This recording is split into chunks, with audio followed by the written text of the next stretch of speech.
Hello everybody and welcome back to the United Stand Fans Forum, or should we call it the Therapy Forum. A 17th spot in the Premier League looks like a very realistic finish for Manchester United. We are going to discuss whether or not that is acceptable and where do we go from here. Does a Europa League trophy win cover up this season in the Premier League, or should there be more questions asked? What went wrong today against quite a woeful West Ham team that were taking the mick out of us at points towards the end of that game? Kev, Mordzs and Ricky, welcome to the show. I'm just going to start off with this one. 17 Premier League defeats and a points total that relegated Birmingham and Blackpool from the Premier League. That is what Manchester United are facing now. We've still got that Europa League final to play that could get us into the Champions League if we win it. We are unbeaten in Europe. Our European... The run that we've had in the Europa League has been brilliant this season. However, the Premier League has just been a disaster. I mean, I'll start with you, Ricky. What do you make of that? Like, it's unacceptable, isn't it, for the Premier League to be that low? Yeah, the position that we're in the Premier League is completely unacceptable, but obviously it's down to two managers. Some people might argue it's more down to Ten Hag than it is to Amorim because of the squad that he left him. But I checked this before. I didn't check it online. I just spoke to you, whoever. We were in 10th place, weren't we? And only 4 or 5 points outside the Champions League spots when Ten Hag got sacked. So, let's be honest. It's under the new manager. It has not been good enough. And I know you can say all you want that the squad's not good enough, but I've seen other managers. Remember the Villa manager coming in when Villa were in the bottom 4. Do you know what I mean? And they were in the Champions League the following season. We weren't in the bottom 4 when this manager took over. Do you know what I mean? Yeah. Similar with the Wolves manager. He's done absolutely wonders there. They were in the bottom 3 when he took over. So our squad isn't as good as it should be. It's nowhere near as good as it should be. But the manager should be doing better with the players that he has got, and we should be in a better position than this. If only by, I don't know, a few points or 2 or 3 places, we should be better than this. There's a little bit of mitigating circumstances in recent weeks because of him having to rest players. He's desperate to win the Europa League. But, we were in this position anyway before all that started happening. I think a lot of it as well. I know you mentioning the manager. I'm not suggesting for 1 minute that it's all going in on the manager. You have to look at the mentality of them players is absolutely shocking today. And they've took the foot off the gas for a hell of a long time. Yes, we all know a week on Wednesday there's a massive game which could make or break our season. But in games like this today, especially in front of the home crowd as well, so many people go in there and you've got players kind of treating it like soccer aid or, you could have put, I said the other week, Lee Mack, Tyson Fury on each wing, and you might have got a bit more out of it. It is like the players have just down tools, and it's all like, all roads kind of lead to Bilbao. And I don't get that, because it's not a given that the 11 that's going to go out for the final is absolutely nailed on. Mentality-wise, I want to see players going out there today and thinking, if I can play my way into this team, then I'm going to be walking out in a Europa League final. But it doesn't seem to be there. I think there's certain players that are like, oh, well, I will be playing. But you can't take your foot off the gas like that. That's what frustrates me massively. And I want to talk about Amorim because, personally, for me, I thought his player management was really poor today. Where it was brilliant against Athletic Club midweek, and I thought he made the exact right substitutions. I thought the way he set up today with players in certain positions, the players he played from the start, and then the subs he made, I think he got it all wrong today on that side of things, I'm going to be honest. But I completely agree with you, Kevin, the fact that West Ham looked like they wanted it more than us. They looked better than us on every level, and there was players in that team, not all of them, but there was players in that team that I guarantee would not be acting the way they did today if that was the Europa League final. If you're wearing a Manchester United shirt, every single game you have the pleasure of putting that on and going out to Old Trafford, or even just going out and playing for Manchester United, you have to give everything. You really do. And I don't want to single out Ugarte, but that instance for that second goal, no way that happens in a Europa League final. He doesn't stay down like that. He doesn't go down as easily as that. He's not as lethargic when getting up. And I get it, like, this game, realistically, it's not going to change the outcome of where we are this season. Might be a few places up the league, whatever. but you're still playing for Manchester United at Old Trafford in front of 73,000 fans. You've got to give everything, not just you, Gatti, every single player on that pitch. And that is where, how have we got to a place where the standards have slipped that far, where the players think it's unacceptable to do that just because we're in a Europa League final? We're in a Europa League final, we're not in a Champions League final. Don't get me wrong, I want to win it. Every part of me wants to win it, and it's great that we've got there, but that doesn't excuse where we are in the league. It's definitely a mentality thing. These players have proved that they can do it when they want to, and it comes down to whether they want to turn up. Now, if you're going out a game today against West Ham, and for some strange, what we lost 17 games this season, none of them players have got a divine right to be walking out and thinking, we're United, we're at home, it's only West Ham. Because West Ham, they've done a job on us today and absolutely turned us over. That's what I can't get my head around, is that the players have proved that they can do it. They can play the system. They went to the Emirates down to 10 men. They mucked in. You know, we won on penalties. We've gone to the Etihad. We've won it sort of last ditch. Great performance. We've gone to Anfield, gone toe to toe with the champions Liverpool this season. Yet in these games, for some reason, it's almost like they turn up and think, oh, it's only West Ham, you know, it's only Brentford, it's only Bournemouth, and mentality-wise... Can I just jump in there, Kev? I've got to say, because we've had this problem for years. We've had it for absolute years. I mean, sometimes we get battered by the good sides, fair enough, but we do often play well against good sides because we know we've got to sit behind the ball, we've got to get every man's work, like in the cup final against City, like against City at the Etihad. We're sitting behind the ball, we're the underdogs. We're the team that are hoping to get a goal on the break. And when we're playing against teams, and this has been going on for years, not just in the last few weeks, when we're playing against teams who we're supposed to take the game to, we haven't got the nous, we haven't got the footballing skills to get them and pull them around and get around the back. And we nearly always struggle. We struggle virtually every time we play a team who you expect to be in the league anyway. And yet we do okay sometimes against the better sides because we're the underdog and we defend first rather than attack first. There is logic to that, and there is proof this season how many times we've gone a goal behind, and then obviously the structure of the team totally changes because you're chasing a game. We've said it before with the likes of Garnacho coming on the pitch. You know, when you're chasing a game and you're 1-0 down, it's totally different because it's more open. But when you start a game at 0-0, as Ricky rightly says, against these teams at Old Trafford where the emphasis is on Manchester United to go out and, you know, take the game to them, we just can't do it. And I go back to that word, mentality. It's absolutely shocking. Is it not just lack of ability? It's been going on a long time. Well, it has, yeah. You know, we're talking about mentality recently, but let's be honest, are we playing much worse now than what we've played in loads of games previously? Like we got beat 3-0 by Bournemouth at Old Trafford months ago, well before we were in the Europa League Final, do you know what I mean? And similar results like that. One thing I will say is things have changed in the sense of we're not being run through as much as we were. Today was a disaster. I thought our midfield just got completely bulldozed. It was embarrassing in my opinion how much we just didn't win the second ball and just that West Ham just looked so much stronger than us and completely won the midfield battle. But overall, with Amorim in the last few months, as hard as it is to see, we have been creating more XG, we have been creating more opportunities, and we have been stronger defensively. Today was a shocker, and it was a shocker. But the stats before that have been getting better. It's nowhere near as like basketball. It was like basketball we played under Erik ten Hag at times. But what I will say is so many people saying, oh, I can't believe we've got this performance against West Ham, look at where they are. I get that, it's so poor. But at the same time, I don't think people realise how poor our squad is.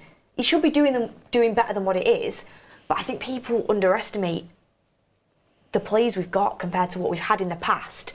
And also, you look at West Ham, they've got Kudus and Bowen. They both start for us in that front three. They both do. And look at where they are. Our squad isn't, the players individually aren't that great. Do you know what I mean? We need, and there's some really strong quotes coming out from Ruben Amorim, which I will bring in, but we need a strong summer, a strong recruitment. People used to slag off Martial. He walks into this team. Loads of other players as well that Ricky could name. The squad has declined massively. Look, I agree. Our team is very, very weak. But at the same time, I feel like it's a bit too much of an excuse for my opinion. Look, our team isn't that different compared to last year. We finished 8th, and everyone kind of agrees that we had a decent window. Brought in Delit, Mazraoui, Ugarte, brought in Xerxes, we brought in Aiden Heaven, brought in Dorgu. A lot of people would say that that's a decent group of players to come into the team and improve them. So how do we go from an 8th place team where we were very, very underwhelming last season, bring in a bunch of players who improve the team, and all of a sudden it's a 17th place team? That maths doesn't add up to me. You are changing the system, the manager, the coaching So staff, but then that's different all then. the ownership stuff. And then also, did you see our expected points last season? We got very lucky on quite a few occasions. Relegation final. Expected final. No, I don't know what that's even based We off. were expected to finish way lower than what we did. Even But it works out on the percentage, doesn't it? A lot of people abide by it, this XG, and if you call it expected points, is that XP, by the way? But they work out in each and every game. In each and every game, how many goals you should have scored from the chances that you made against that, how many goals, because obviously sometimes you miss good chances, sometimes you score lucky goals, different reasons, but when it works out in almost every, obviously if it was only 15 points, the XG must have worked out in nearly every game, that if we won, we were probably a bit lucky to win. Do you know what I mean? Yeah. And we did create chances today. You know, in this game, we were talking about it earlier. It's not like we've been absolutely done, and yes, we were awful, but there was opportunities. I think the best chance we created, Hoyland. So again, it's just fine lines, isn't it? If you take one of them opportunities, say at 1-0 down, and it goes to 1-1. Then the momentum would have been with United. You'd have fancied and go on and win it. But the minute they scored the second goal, it just absolutely killed it. Yeah, you're right. West Ham were way better than us, though, in my opinion. And that's just what we saw at Old Trafford today. It's just not acceptable. Where we are in the league's not acceptable. You've got some super chats coming in that I'll bring in. We've got loads to get into. Jacob Fatu says he's driving a diesel car with gasoline. Mazra Wiwa says my heart hurts. We've got Dan MUFC 1999 saying just end the season now. Shame for Yoro, big risk, roll on Europa and restart in the summer. We need to win it. Keep up the great work, guys, despite the terrible performances. We're going to talk about Yoro in a bit and whether that was the right call from Amorim. Nick P says that game was laborious. I can think of another word, but I'm not allowed to say it. Class of 99 says, told you pre-match, I choose to ignore Rasmus. Where's the he gets no service crowd? Worst Manchester United striker. Could have drew if he could just put them away. Tom Palm says, please, the best experienced centre-back Maguire Lindelof need to start the final. SD says, 93 says, red, Yoro, yellow. I don't know what you mean there, but yeah, it's about red, Yoro, yellow, yeah, Yoro. I'm getting a tongue twister there. Simply Red says, today really just came down to putting the chances away. And Tickle says, Amorim was fuming in that press conference. You can tell he's so sick of these players. Quincy Jones says, there are some coaching issues with this team. You can't have your team playing sideways and back passes all the time and expect to win. We do not want to hear these are not his own players. And Darren Mullany says, last time my dad saw a league win, we were this low in the league and United went to the lower league. I can't understand what you're saying there. I think he means his dad remembers us getting relegated. Yeah, I think that's what he's trying to say, but a few things are spelt wrong and I can't quite understand it. Pengas92 says, Ricky knows the answer, Johnny Evans to start the Europa League final and we win. I mean, on that, Ricky, there's a super chat there about you can't expect to win by just playing sideways and backwards. That's how you want us to play, really. Not sideways and backwards, but you want us to move the ball more. We need to look after the ball better. I mean, West Ham today, that's how, you know, is that what somebody just said? We don't want to play sideways and backwards passes. Yeah. That's what West Ham did, and they beat us 2-0. You've got to look after the ball better. We need to start playing better. And obviously West Ham don't play that well every week. I don't know why. But I mean, watching them, I can't understand why they are where they are, but they are where they are. And so they clearly don't play like that every week. But they were class today, the way they moved the ball about, pop it around. I know I mentioned him before, James Ward-Prowse, he's pulling all the strings, gives it, gets it back, gives it wide, gets it back again, plays it forward, but not long forward balls, simple balls into people's feet, get it back again, play it wide again. get the opposition moving about. This is how we need to play. As daft as it sounds, we need to play like West Ham played today. And it's not so daft, is it? Because they did beat us 2-0. Do you know what I mean? My God, and the levels of despair, man, we are scraping the barrel here. Honestly, if we want to play like West Ham. This is like David Moyes when he took over one, it's saying we aspire to be like Manchester City or whatever. I'm like, for God's sake, man. I need to get in some quotes from Amorim because there is some really strong ones coming in. He said, "We have to be strong in the summer because we will not have another season like this. If we start like this," basically, he shouldn't have a job. He said, "The focus on our football club is to change a lot of things. This is not just the final. For me, it doesn't matter if we win the Europa League because our problems are much bigger than that.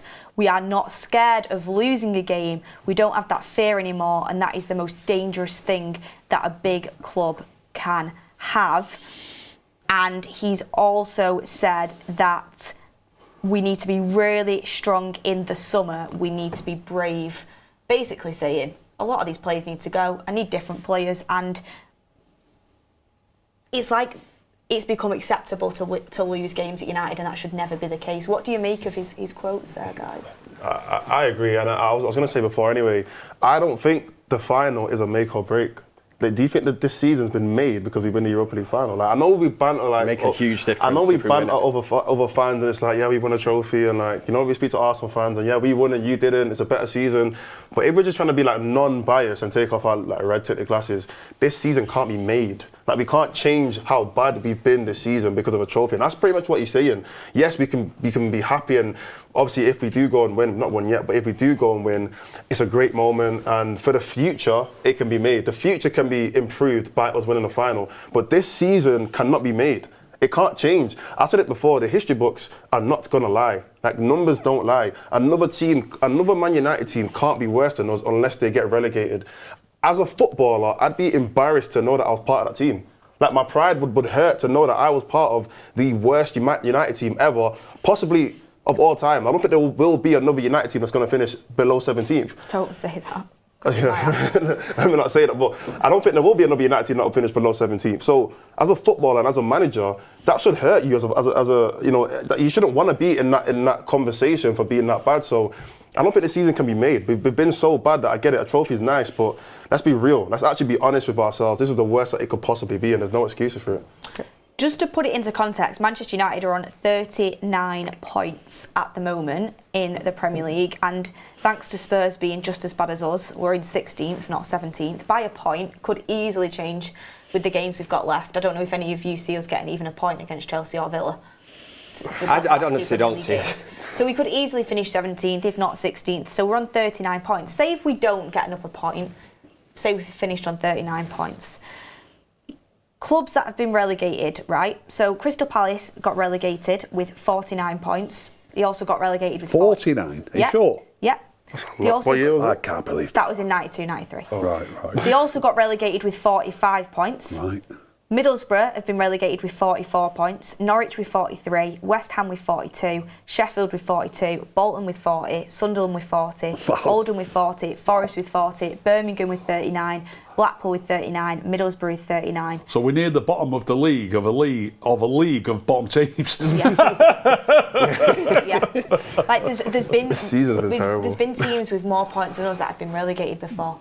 And if we didn't have such a yo-yo effect, which is unfortunate right now, where there is quite a big gap between the Championship and the Premier League, we could have been in a really precarious position, and that is Manchester United Football Club is just not acceptable. It's actually relegation form, isn't it? Yeah. And I know it sounds dead defeatist and whatever, but I'm just so glad that there's 3 teams that have been worse than us this season that are actually already relegated now. We were going into the next sort of, if there was, like, say, 3 or 4 games after this season, the form that we're actually in and the way that the players are kind of turning up and, you know what I mean, they've got flip-flops on, sombrero, all roads to Bilbao and that, and it's like, well, I just want to see some consistency, which we're certainly not getting, but take something into that final. And again, I'd say that point about surely there's places in this team that are up for grabs. It's not nailed on that 11 players will go out there. Højlund today, for instance, I'm sure we'll get into individual performances, but I'm not impressed with that. I wasn't impressed with Bruno Fernandes. I liked the team when I heard it today. I thought Mason Mount, and Ahmad, and I'm thinking, all right, what a strong team. This is great. Loads of players that could be in contention for the final, and the majority of them have just let themselves down. It really is. You've got people from all over the world. Our two mates sat here watching us, all the way from America, watching a first game to go and watch that. I know, it's crazy. We're going to talk about Yoro quickly, and then I want to talk a little bit about Amorim, and then we'll go on to individuals. So Ruben Amorim's just said on Yoro's injury, we have to assess Lenny in a better way tomorrow. It could be a small thing. Was pictured leaving Old Trafford limping but without a protective boot. We hope that it is something small and he can be fit and available for the final.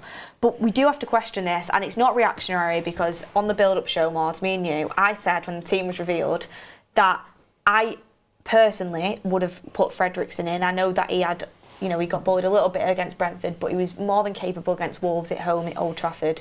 And I was worried about starting both Shaw and Lenny Yoro, because both of them are really important. Mazraoui as well. I thought he was supposed to be close to an injury, played the full game today. Thankfully, seems like he's come out unscathed. But I did question why we hadn't played a Fredrickson or maybe even a Lindelof. I know Ricky might think he's saving him for the final, over them two players. And then even playing him, okay, but then more than 45 minutes.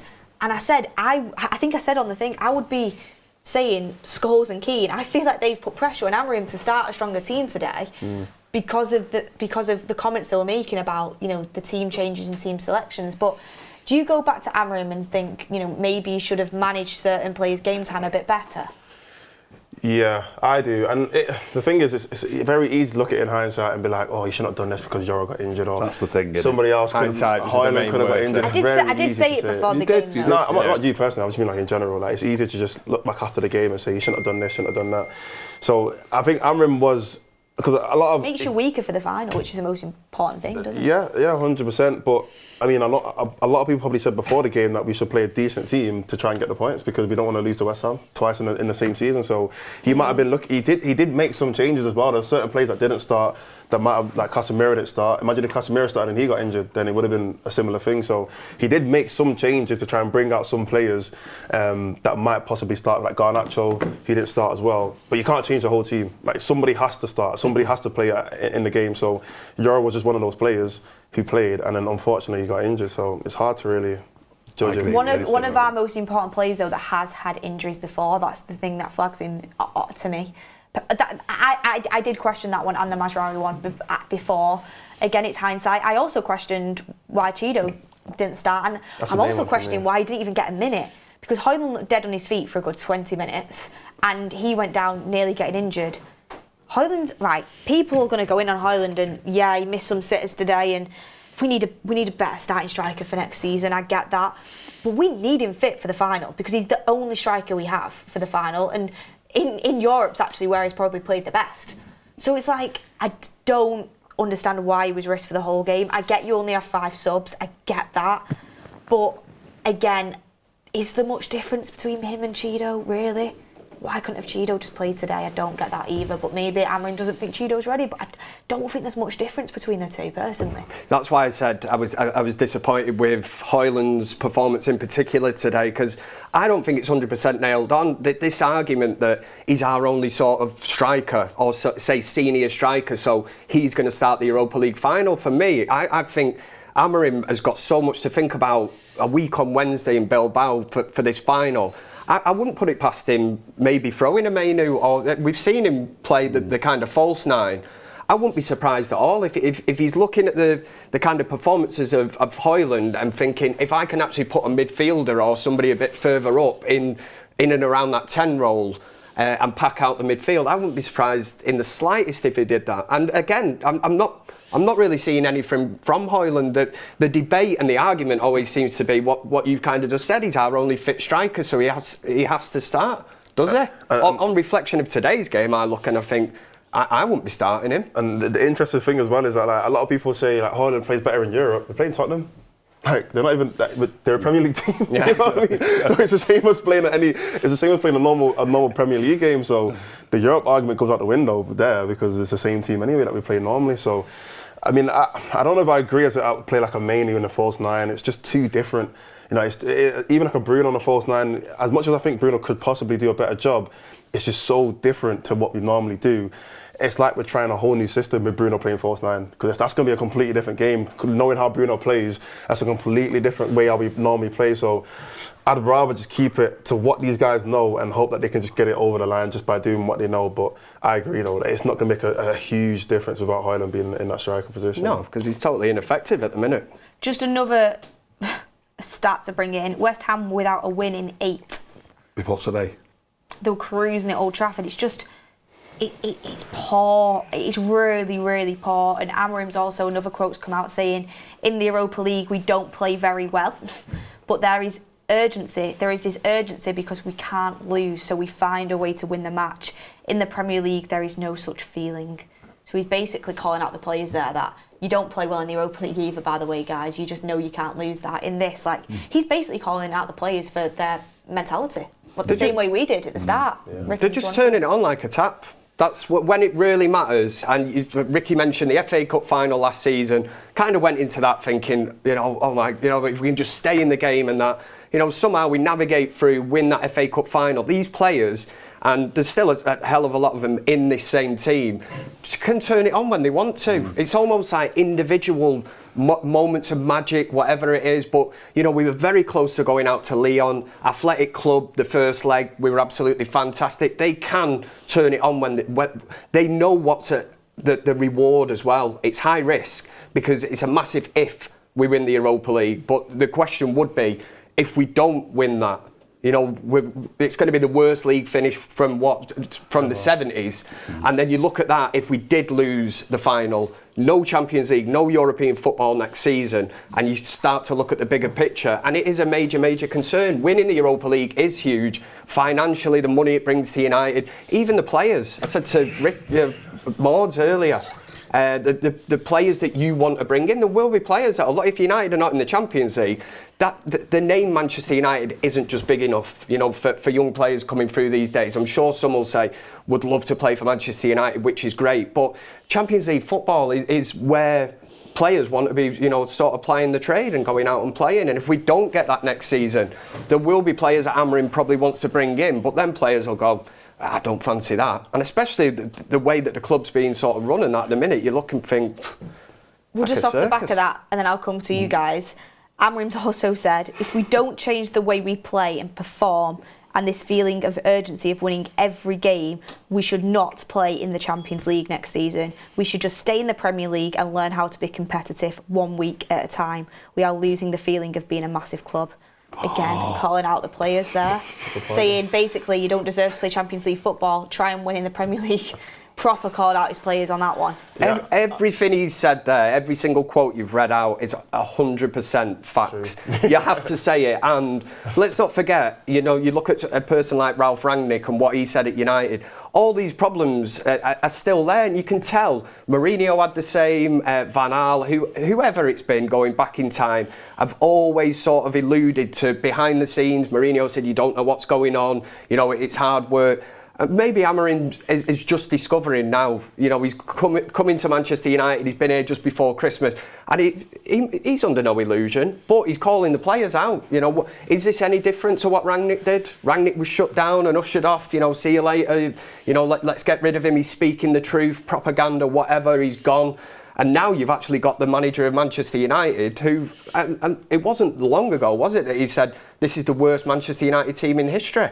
You can imagine the scenes at the back at Manchester United, Old Trafford, media-wise, and that must be like, Jesus, what have you given this headline for? The worst team in history and that. But it's absolutely facts. I'd be dumbfounded if any Manchester United fan does not agree with what Ruben Amorim's saying there. Yeah, I was going to say, I think Amorim's worried, I think he's very, very worried. Not to say that he's not capable of changing the team, but I think he's worried based on the fact that from those quotes anyway, he knows that we actually haven't been that good in the Europa League. And if you actually look at our results, we haven't. I know we're undefeated.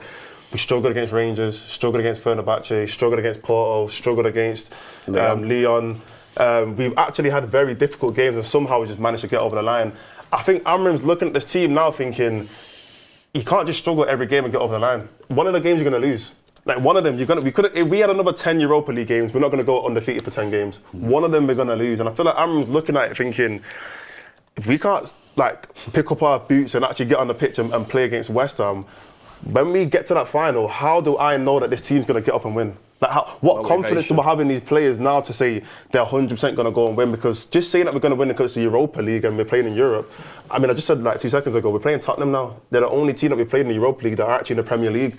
So it's not like he's playing an easier competition. Yeah, Tottenham are bad, but they're a Premier League team that beat us 3 times. I have a very strong feeling that Amorim has left this game and his chest is beating very, very hard, and he's thinking, panicking. I thought I was going to win, but now looking at the way these guys are playing, I'm not too sure. Which is a bit worrying for the fan as well. You've seen them for what they are, and I think every manager, rightfully so, would probably approach this job thinking, I can do it, I can be the one. But I don't think he ever thought it'd be this tough. Ricky, did you want to come in? Yeah, there's a couple of points there that I wanted to come in on. I can remember one straight away, I might forget the other one. I'll come to the second one. The second one is it the beginning of the end, though, when a manager starts heavily criticising his players? That's what happens, doesn't it? You know what I mean? You use it as motivation. It's how the players react. He's going to get the summer. Yeah. And I think he's basically calling out to the board, I need a big, big change. Yeah. The other thing that was going to come in, and both Kev and Mordzs brought it up, really, the possibility of playing with a false 9 in the final, which brings me back to what I was talking about earlier about our performances being better against the better sides. And if you take the last cup final that we played in, which is the FA Cup final, Bruno played as a false 9. Did we play with a back 5? I think we did, but we certainly only had him as a false 9. So when he drops back into midfield, everybody's behind the ball. It's like a back 5 and 5 midfield players. And we settled on breaking away and scoring a couple of goals. It worked in the cup final against City, but can we... You need that mentality when you go on the field to play like that. You need to accept that you're not as good as the team that you play against, or else you won't give it your 100%. It's just a natural thing. Can we actually go out against Spurs and set up in the same manner with a false 9 who drops back in, and when they've got the ball, we've got 10 men behind the ball, and can we... How can I put it? Can we pretend that we think we're worse than them and defend with all our might and hopefully get a goal or two on the break? Probably can't. We probably can't. We probably think we can go toe-to-toe. And we might do. We might go toe-to-toe with them. We might beat them. They're probably equally as bad as us. Yeah. Although I have to look at league tables and go off goal differences instead of points, and their goal difference is a lot better than ours. But that's another story. So do you think we're the underdogs in that game or not? I think we're the underdogs, yeah. Against Spurs? Yeah. I'd prefer to be going into it, to be honest, because you can tell these players. I'd rather the pressure. If Spurs are going to be labelled as the favourites for it, then at least it just takes a bit off the players, because we know what they're like. Why are they favourites though? I think they've got better players than us. I don't know why they are where they are in the league. It's a complete one-off game, isn't it? Now yeah, but it is a one-off game, and we're also. They've also beat us 3 times. Yeah, they already beat us 3 times, like you said. So that's one thing. You're right. So that's one thing. In fact, I mentioned to Beth earlier, I'd love to know if any team ever in history has beaten us 4 times in the same season. I doubt it very much. Might never ever have happened. Amorim has also said, it's not the players' fault. It's my fault, I'm responsible. If we cannot change this really fast, we should give our place to a different person next season. Basically saying, should give the managerial job to United, to someone else. It's not the player's fault, it's his fault. Yeah, he's just... So he's changed his tune but his comment before was almost... He knows what he's doing. He's covering both sides. Yeah. He's very smart. He's called out the players massively. Yeah. And he probably had his earpiece in. Someone from United, when he threw the players under the bus, said, whoa, Ruben, you can't say that. And then he's come back and went, actually, it's on me, it's not the players. What he's doing is, he's calling out the players, and rightfully so, in my opinion, but he's also calling out himself. He's not just throwing them under the bus and not giving any blame to himself. He's giving himself blame publicly, but also giving the players blame publicly. And I like that. And you said earlier about the substitutions weren't great, whereas, Thursday night, they were absolutely bang on. It worked at that time. Be proactive, react to the situation that's happening, and it was game-changing substitutions that he made midweek. Today, it wasn't there, was it? When he says it's his fault, did he say what he did wrong? No. Oh, okay. We've got some super chats in. Simply Red says, agree Kev, don't need Timu Haaland for the final. Fingers crossed Xerxes back. Ricky, what are your thoughts on Rasmus? Timu Haaland. Works his socks off, tries his best. Not good enough though. No. Pengas92 says Ruben is worried about how bad his players are. Wait until Ineos can't make sales and he has to put Sancho and Rashford on his team sheet every week next season. Who? Ricky, you'd like that. Sancho and Rashford. He said Ruben is worried about how bad his players are now. Wait until Ineos can't make sales and he has to put Rashford and Sancho on his team sheet next season every week. Would be a better team with Sancho in it, not with Rashford.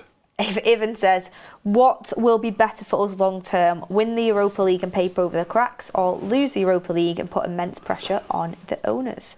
We can win the Europa League as well as completely start to rebuild in the summer and change things for next season. Both are possible.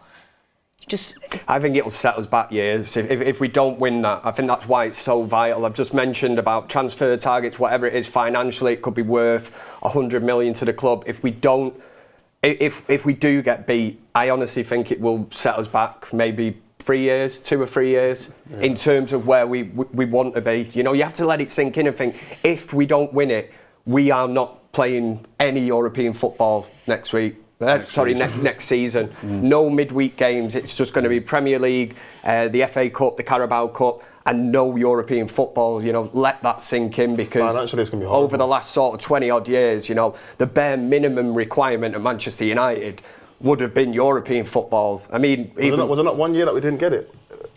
I feel like there was 1 year, like, it has happened once. Post Fergie, it was 1 year we didn't have European football. I can't remember which year it was. Do you remember? Was it Moyes' first season? I think we finished seventh and didn't win anything. I think it was, yeah. We have Ian White saying, such a shame, was hoping the players put in a decent performance. I mean, that was god awful. Gutted for Lenny. Hopefully it'll be okay for the final, but really awful. Andreas Goose says, I think I'd rather play them today and rest them all the next game. Jason Hanna says, it hurts my eyes watching Ugarte trying to play football. United N says, Ugarte has got to go. Horrific signing. How is he so much worse than Casemiro and he's supposed to be our midfielder for the future? Get rid. Ugarte's got to go. Very harsh comments on Ugarte. Do we all agree that that is reactionary? The most reactionary super chat I've ever heard in my life. This is always one game, in fact, where 11 players out there, you could label them all as a disgrace. Did not put it in, like I say, all thinking about this cup final, the down tools, whatever. To single out one player in Ugarte, who I think he's been a great buy for United, and moving forward, he's one of them players that will certainly be nailed on in that defensive midfield role, without a shadow of a doubt. I don't think he's nailed on to start next season. Under Amorim? Don't think he's nailed on to start, no. I think he's. I honestly think he's. I think he's been a good signing. I think he's a good signing, but I think he's a good signing, and I'm not reactionary in the fact that, like, even though he's been poor the last few games, I don't think it was a bad signing. I don't regret doing it. I think he's a good signing. I think he's definitely the type of player you want in your squad, but I don't know if he'll be a nailed-on starter. Casemiro is ahead of him right now, and Casemiro is going to leave at some point. I think Ugarte's a great player to have in your squad. I don't think he's a starter if you want to be winning Prems and Champions League. Are you based on the offer we get? I think it's getting somebody in next to him to get that sort of blend right. Maybe, yeah. Like you say, if Casemiro does go in the summer, then there's a spot there next to Ugarte, and you could absolutely transform. Whether it's going to be Mainu. That'll be Bruno's spot, won't it? You think he'll drop back in there now? Yeah, because if we are signing Kuna, as everybody seems to think, he's going to be the 10. Surely, I don't think Ahmad's going to continue as a wing back, do you? Yeah, I agree. I think he's better as a 10, isn't he? Yeah, I think if put Dallo back over there. If we've got Mount knocking at the door, we've probably got Ahmad and Kuna as a 10. Like you say, you've got Mason Mount. I think they're all better than Bruno's 10s. So Bruno, he'll probably play as a 6, but he's not better than Casemiro or Ugarte either as a 6. I do think the people have been way too harsh on Ugarte and trying to scapegoat him recently. He made a mistake today. He's not been as good recently as he was in that patch where he went through. But he has got qualities. He definitely has got qualities, and I think people just trying to scapegoat. There's a lot of people trying to scapegoat Mainu because he's not played particularly great since that Lyon performance, but it's the whole team isn't performing. That's why we're in this situation. In a game like that, I don't understand how you can I know now and again you can look and think if one or two players are off it, then you can make substitutions and bring them out the game and make an impact. When you've got 11 players out there, how are we just singling out like a Menu, an Ugarte? There's loads of them. Bruno was well off it today. I've sung his praises many a times, but if we're going to look at this game in isolation today, Bruno was terrible. He had a shot from inside his own half in the first half. That makes sense. He had a shot in the first half that went 20 yards over the bar as well. The Stretford end, he's trying to shot from there. No, that was at the East Stand, that one. Yeah. In the first half, he shot over the bar. 20 yards. One was about 3 yards over the bar, but one, it just went straight up as if it was a rugby shot. Loads of players. So I honestly don't know how you can, in a game like that, you can just single out one or two players. There was nobody that stood out. How the hell are we going to do a man of the match on this show? How do you even do it? I don't even know the player ratings from like Mark's stream, but it must be the lowest of in United Stand history. Yeah, I think there's certain players who everyone kind of just waits for them to have a bad game to get onto them. I think Ugarte is one of them. Agenda. Yeah, Casemiro's one of them. Haaland doesn't have that many good games. But Bruno with Ricky. Bruno's one of them. Like Garnacho, mainly. Like there's certain players that everyone's kind of just waiting for them to have a terrible game, even though. And I said it before the show started. Everyone usually gets onto Manu when the whole team has a bad game. It's like, oh, Manu's just not good enough. Same with Ugarte's just not good enough. It was a terrible mistake that from Ugarte. Should have definitely got up and done what he usually does and try and win the ball back. For some reason, whatever reason, maybe there's someone's in his eyes. I don't know what happened in it, but he didn't get up and run it back. But like you said, it's way too reactionary to be like, get rid of him and whatnot. Like we don't need players next season. Like we've got too many players. We've got rid of every player that people don't like. We won't have any players left. Yeah, like. Someone's in his eyes. I love that. That's like from the book of Jurgen Klopp's excuses. Remember, the grass was too green and the sun was in his eyes. I love that. Ron McCormack says he takes Ugarte off nearly every week. Class of 99 says, give me Rashford over Rasmus any day, even as a centre forward. Nah. If anyone thinks Rasmus Højlund is better than Rashford, you're lying to you. There's no way. You're lying to yourself. Yeah, you are. You are lying to yourself if you think that. That's insane. And that's not me saying Rashford's very good. Rashford's appalling as a centre forward. He can't hold the ball up like Rasmus can. He's appalling. Rasmus Højlund. Rasmus hold up play. Oh my God. Yeah, it's better than. Yeah, he battles with the centre backs like he battles with the centre backs like a bloke. Rashford doesn't. Like a bloke. I'm not even debating. I'm just not even getting into it. Started over Watkins a few times. Yeah, I think they've decided not to sign him now, haven't they? We've seen Rashford in the 9 position at United. Amorim's first game, wasn't it? Ipswich away, was it? Yeah, he played Rashford as a 9, scores in the opening couple of minutes, and we're thinking, Amorim ball has landed, here we go, Rashford's going to be the main man, but soon dropped off. At the end of the day, both of them should not be starting up front for United. Both of them shouldn't be the starting striker. We have some more super chats in. Let me just get them up. Need to bring Anthony back. Lad's on fire, innit? Yeah. What's the Real Madrid score? Ace X Demon says, first time every player got less than a 6 in their player ratings. It is a disgrace. And Titolozzo says, the owners are at fault for the team not competing at the top, but we should still get a minimum of 10th out of these players. Amorim is not blameless. Well, I want to bring up this point. I really want to bring up this point because I think it's something that has to be spoken about. At the end of the day, we could finish 17th. There's people saying that if Amorim came in a month earlier, we might have been relegated. I do remain a fan of Amorim, and I do believe that we have to stick with somebody and invest into somebody to turn things around. And I do believe he's dealing with a squad that culturally and technically aren't at the level that United require.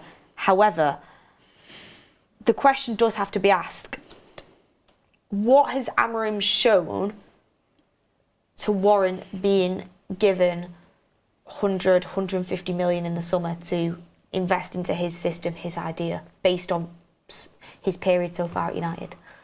I actually think the fact that he's managed to steer Manchester United to a Europa League final after only signing one player in Dorgu is pretty incredible. I think if you look at the Premier League season, has been absolutely atrocious, don't get me wrong, but it's like a cook in the kitchen, innit? If you've not got the ingredients to make it and you just say, well, there you go, there's a bit of pasta and, there's no sauce, but, just knock something up. If you've not got what you want, then how is he supposed to cook? Is that not what Ten Hag did though? That's what I was saying. He got to finals, but we weren't evolving in the way that we played. Ten Hag spent a lot of money. When you talk about having to do with the players that you've got, look what's the Villa manager called? I'm getting old and forgetting names.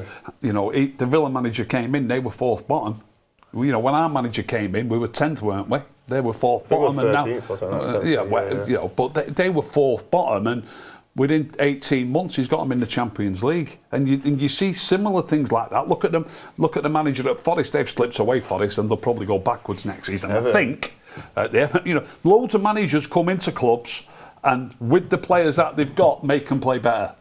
I wish that would have happened. It hasn't happened. I get that.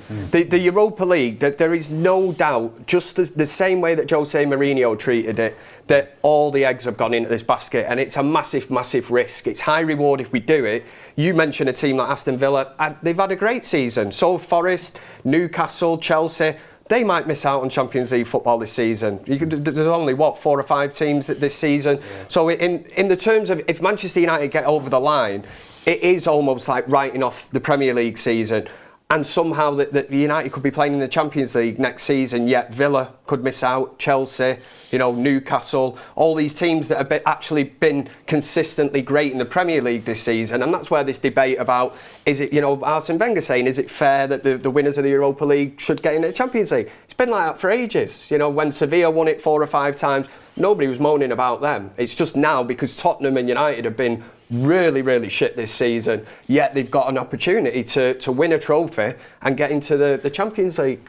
Yeah, I'm also not. I don't want to. He's only young, and I don't want. It's definitely not his fault for today, and it's not his fault for this season. I'm not overjoyed by Amorim's first signing either, to be honest. Yeah. The jury's out. Like 100%. Left wing back was such a crucial position, and I don't think we recruited the best possible one that we could have got. Do you think that was his first choice? No, don't think so. I think Nuno Mendes was, but you're never getting him out of PSG for that crap United side, to join that crap United side. You're just not. So it's just like, I feel bad because I do want to give Doggy time. None of this is his fault at all, but we were crying out for a left wing back for 2 years. I expect better to come through the door when we finally get one. I expect someone at the level now ready to take us up. One of the first names on the team sheet ready to go. That's what I expect as a United fan. That's where my standard is. It's probably the recruitment. Probably isn't Amorim. Like when he first came in, he was labelled a head coach, wasn't he? We know that the recruitment is mainly being done by Wilcox and the recruitment team. Christopher Vivell, and I get that, so I don't want to blame Amorim for that, but that is one thing where, looking ahead to the summer, recruitment has got to be spot on, because I expect when we finally buy a left wing back for it to be somebody that is 100% ready to go, because we've got the younger players that are on the brink, like Armas. We're bringing in Diego Leon in the summer. The young players that are ready to kick on and get into this team. To me, Dorgu's another young player with quality and attributes, but still needs a lot to learn. We needed someone ready now. Yeah, but we were losing before Dorgu anyway. No, I'm not saying that. I'm just saying. I'm talking about Amorim. Recruitment. Okay, cool. I'm talking about Amorim. Recruitment. Yeah, fair enough. I get your point. I'm looking at Amorim. I'm saying, and I know like nobody really wants to criticise him too much because it's just half a season and he's not had a window and and all that is true in facts, and we all want Amorim to do well and we want to see what's going to look like next season. But just the reality is, he's, like Ricky said in it, there's other managers that have come into teams and done better with the players they've got. You can make players better by putting them in better situations and giving them a reason to want to succeed. I feel like this season, with Amorim anyway, the players, they've not even played for him, in my opinion. Like, there's been times where I've seen previous managers and it looks like the players are trying to play for that manager. I remember when Ruud came in, it looked like every player wanted to play just to win just because Ruud was the manager. Like if you could feel it on the pitch. So that they can do it, but it seems like none of the players when they want to do it. It's on their terms. It's a horrible mentality. It's a terrible mentality. And back to that question you asked, if I'm being honest, I don't think there's a solid reason as to why Amorim deserves to have a £200 million in the summer, £150 million. But I think the fact that we've been so bad with other managers and because the players have been so bad this season, he kind of just naturally, like by default, he has to warrant £150 million just to give him a chance. It's like he doesn't deserve it, but just to give him a chance, give him the money so he can see what he can do. But based off his performances, you can't say he deserves it, really. It's the formation, though, as well, isn't it? You talk about Emery or somebody that's gone in at Villa, and he's not come in, and United have never played. I think early on under Van Gaal, he tried to play this kind of 3-5-2 or whatever you want to call it, or with the kind of 2 10s and that. It is very... The actual, what he's trying to bring to Manchester United, you can tell a lot of the players, some of them are not comfortable with it, some of them have not played it before, but if I'm looking at it, I am concerned, because I thought after, especially being here since before Christmas, we have seen it in patches where it's kicked in. The main word is consistency. It's never been consistent. One week you think, oh, it's landed finally, Amorim ball, here we go, let's have a party, and then the next week we can just be shocking, like today, like really, really bad. But when you've got a manager, and it comes down to the club as well, if the club are going to bring in a manager and he's very stubborn, stuck to his ways, he's going to come in, there must have been a chat before he signed the contract saying, I'm going to play this way, this is the way I play, then the club have to accept that. The squad of players was set up more for a 4-3-3 kind of formation, wasn't it? The minute you bring him in, players like Sancho, Rashford, whoever, them kind of wingers become kind of redundant, and you're looking more then at specialist number 10s, and that's what he will want to get into that team.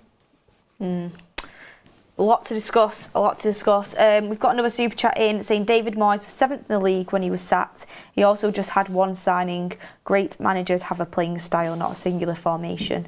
Alex Fincher says we need Amorim to have a real off-season with these lads to see what the real ceiling is. New system that the players aren't accustomed to mid-season. Anil Sekar says Ugarte and Mainu will look bad if you don't pass to them in the right moments when they make themselves available. Jason Hanna said there's a good reason why PSG got rid of Ugarte. He's just not good enough on the ball, and PSG aren't doing bad without him. They actually upgraded. So some super chats going in there. I mean, does anybody here think we're going to get another point in the league from now until the end of the season?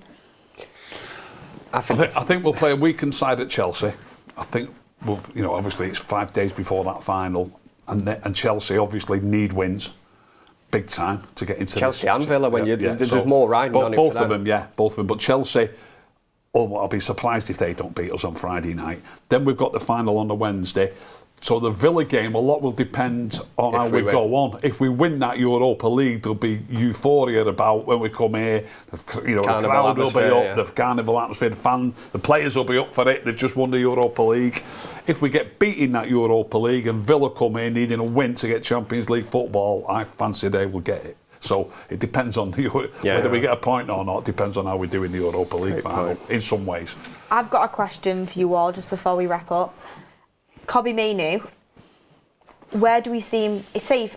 Well, we're pretty sure, even if we don't win the Europa League, Amorim is going to be the manager next season. I do believe that the club will proceed with that, and I think they should proceed with that. But where do you think Kobbie Mainoo plays next season for Amorim?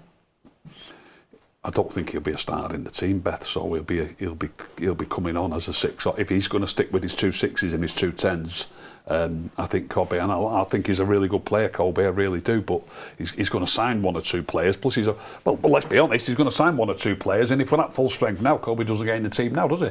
I mean, his favourite team at the minute. I know Ahmad's just come back, but for ages it's been Casemiro and Ugarte, and it's been Bruno and Garnacho. I won't have Bruno and Garnacho, by the way, but Kobbie's, I'd have Ahmad in there, definitely. And who am I missing?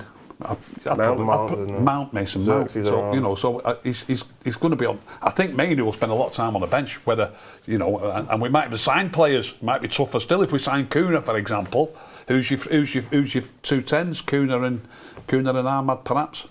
Well, he's looking for a new contract, and they're in deadlock talks over it. There was also talks about him being sold. He's a good player. I'd absolutely give him a contract. Don't get me wrong. You need a squad. You get a couple of injuries. Mainoo's a great player to have around, and if he's got to start, I'm not saying he's not a good enough player to start, but that's football. You need a good squad, and the better the better that your substitutes are, the more chance you've got. Do you know what I mean? So I'm not saying he's not a good player. Like a lot of people are saying about Sancho, he's out of the team at Chelsea at the minute. They're looking like getting top 4. He's played or top 5. He's played enough minutes. He's played enough. If you go off minutes, he's in the first choice 11. He's played enough minutes to be in the first choice. But he's lost his place recently. But he keeps coming on as a sub. Do you know what I mean?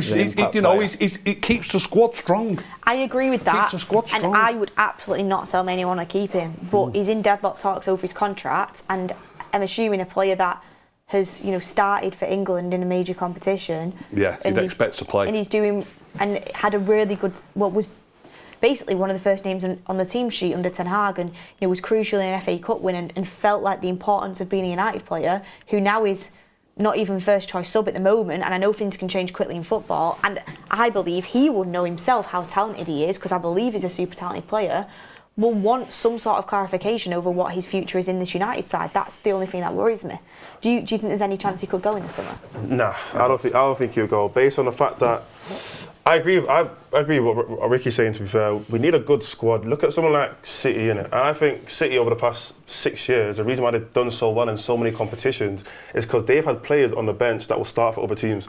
Like there's been times where I've seen Grealish on the bench, I've seen Foden on the bench, I've seen Bernardo Silva on the bench, I've seen Gundogan on the bench. I've seen loads of players on their bench that would easily start for most Premier League teams. None of them are complaining. So that's what we're aiming for. That's what we want. We want players to be there just in case, or not even just in case, but for rotation, for fatigue. If you want to go far in 2, 3, 4 competitions, you're going to need to have multiple players who can do multiple different things. Mainly, luckily, is a player that can play in 2 roles for us. We've seen him play the 10 and do well there. We've seen him play in that double pivot and do well there. So I agree. I don't even think he should start next season. He was never supposed to be a starting player for United at the age of 19. We just didn't have anyone better than him at the moment, at that time. Same with Garnacho. It's better to keep your young players in that rotation, so then 1, they have that hunger to want to be better, but 2, let them have a bit more enjoyment, let them have a bit more freedom without the pressure of having to be the starting player every single week and have to perform week in, week out, because you're going to have games like today where he doesn't have a great game and all of a sudden he's not good enough. He's got no legs, he's not physical enough, But if he was just a rotational player in and out of the team for the whole season, there wouldn't be that much pressure on him to perform every single week, and he can actually learn and develop from the players around him. So I think, next season he'll be a sub, but it's not a bad thing. He should want to be a sub, and I think he'll still get that contract as well, because if I'm United as well, I'm looking at our young players, I'm thinking, out of all the young players we have, why are we looking at Mane to sell? He's one of the few ones that actually came from our academy. How many young players do we have coming through the team that are playing well regularly came from our actual academy? Garnacho, we bought him at 17. Yoro didn't come from my academy. Aiden Heaven didn't come from my academy. Ahmad, all these other guys, none of them came from my academy. Kobe Mane is the only person. So if I'm United, to have a bit more of, a bit more pride in your own players, you're going to keep a player like Mane in that team. So I'm not worried at all, to be fair. I'm just going to copy and paste what Mordzs said down anyway. Yeah, I get that. I think you spoke well there. Can I come in on the manager discussion? Yeah. And I'm going to mix it in with one other thing, and I'm sure a lot of the viewers will be thinking, what's going on? Ricky hasn't slagged Bruno off yet tonight. The manager said that Bruno Fernandes can help us win the league title. If I was the owner of a club and my manager said that, I'd be extremely wary about giving him £150 million to spend on players. I'd be extremely wary. I'll leave that one there. Wow. What a cliffhanger. Amorim said on the Europa League Final, because he got asked about it, we are going to face a team from the Premier League, so we are going to struggle. Of course, we are going to be more focused, and that is a concern because we've got to be focused every game. So again, calling out the fact we struggle against Premier League opposition, which Premier League should be a bread and butter. It's a serious concern. Shenanigan says we've a transfer committee now, so we aren't buying Amorim-specific targets like we did for Ten Hag. Wilcox dictates the vision. We buy players for that. And Sean Carrating says, you just said there is no consistency. If you want to change the culture, change strategy. And if this strategy fails, you change the people. Who would you change? I think we need to massively elevate the squad. I'm going to be honest. Massively. But there's a lot to look at, and the ownership should be doing a detailed investigation into why we could finish 17th this season. Detailed.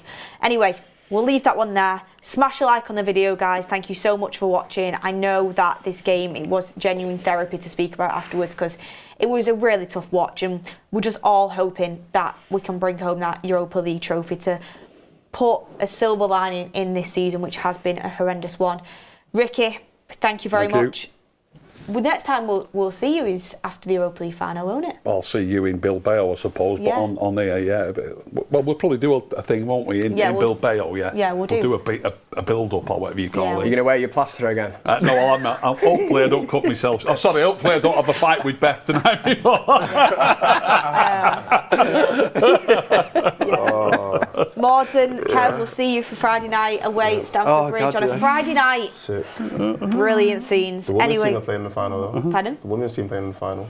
Yeah. On the Sunday, I think. Yeah. Hopefully they can bring it home for us. But yeah, Friday night. We will see. Smash like on the video. Thank you for watching, everyone, and enjoy the rest of your Sunday. We will see you on the next one.